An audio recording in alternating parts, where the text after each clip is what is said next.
Coucou les petits loulous.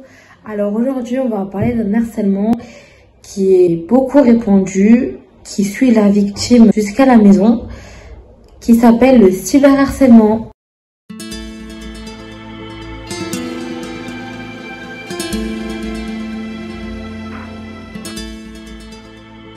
Il s'agit d'un acte agressif intentionnel perpétré par un individu ou un groupe d'individus au moyen de formes de communication électronique de façon répétée à l'encontre d'une victime qui ne peut facilement se défendre seule. Dans acte agressif intentionnel, on peut faire rentrer humiliation, propagation des rumeurs, insultes, menaces, paroles d'intimidation, propos diffamatoires, chantage, usurpation d'identité, etc., etc. Ce type de harcèlement s'apparente donc au harcèlement moral et se développe de plus en plus vite depuis les années 2010, depuis que les téléphones et les réseaux sociaux sont autant présents dans nos vies. Comme on l'a dit, ce qui est terrible avec ce harcèlement, c'est qu'il est avec nous jusqu'à la maison. En France, près d'un parent sur 10 dit que son enfant a été harcelé sur les réseaux sociaux. On vous avait dit qu'en France, un enfant sur 10 est harcelé. On se rend compte que pratiquement tous ont été harcelés à un moment sur les réseaux sociaux. Mais au-delà du harcèlement, 40% des élèves de collège et du lycée disent avoir subi une agression ou des méchancetés sur Internet. Ce qui nous montre que les actes agressifs sur les réseaux sociaux concernent pratiquement la moitié. C'est une statistique qui date de 2013. On peut imaginer qu'aujourd'hui, c'est plus de 40%.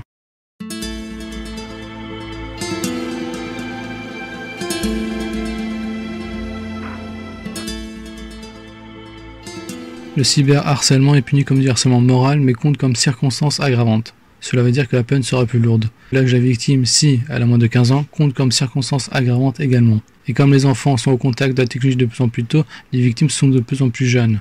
En France, 80% des élèves de 14 ans possèdent un téléphone portable. Certains collèges et lycées créent des groupes de discussion où les membres partagent des photos intimes de personnes, en donnant leur nom et leur numéro de téléphone. Ainsi, les victimes se font attaquer par de grands groupes de harceleurs. C'est ce qui s'est passé à Strasbourg récemment, où plusieurs dizaines de personnes ont retrouvé des photos d'elles dans un groupe Snapchat, réunissant des élèves de tous les lycées de la ville. Comme Internet n'a pas de frontières et que tout peut être public, même en changeant de ville, certaines victimes n'ont pas pu empêcher que les photos les suivent. C'est également ça qui rend le cyberharcèlement si difficile à arrêter.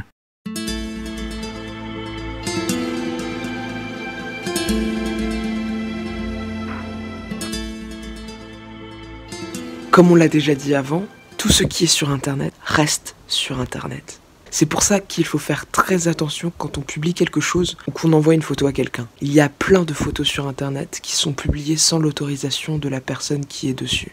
Certaines peuvent poser problème plus tard, mais une fois qu'elles sont dessus, le mal est fait. Il y a très peu de solutions pour les supprimer. Le cyberharcèlement est le harcèlement le plus dur à punir. Des milliers de personnes y prennent part anonymement, juste en partageant une photo ou des propos diffamatoires. C'est pour ça qu'en général, la meilleure solution est d'attendre que les gens se lassent et d'aller voir la police pour voir s'ils n'ont pas une solution en fonction du contexte. Si le harcèlement est moins large et concerne des personnes que vous connaissez, la meilleure solution est alors d'en parler à des gens qui pourront vous aider, vos parents, vos professeurs, et qui pourront entrer en contact et avoir une influence sur les personnes qui vous harcèlent sur Internet. On en a déjà parlé dans la première vidéo.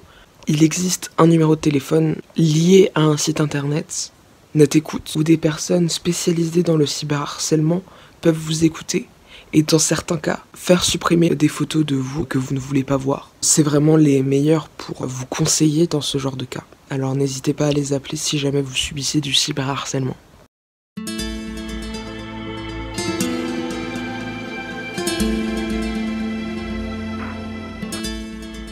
Si aujourd'hui le harcèlement est une problématique si courante, c'est à cause des réseaux sociaux. Il y a de plus en plus de gens qui sont harcelés parce que quand on est derrière un écran, on a moins d'empathie avec la personne en face, on voit moins les conséquences. En plus, on peut le faire anonymement, du coup beaucoup de personnes qui n'auraient jamais fait ça en face se permettent de faire ça sur les réseaux. Ce sont les réseaux sociaux qui sont la cause de l'augmentation du harcèlement dans le monde. Sachez également que tout ce que vous partagez sur les réseaux sociaux est utilisé et vendu par les entreprises. C'est pour cela que ces sites sont interdits aux moins de 13 ans. Aux États-Unis, la loi interdit le commerce d'informations de mineurs de moins de 13 ans. C'est donc encore plus important de contrôler ce qu'on dit sur Internet.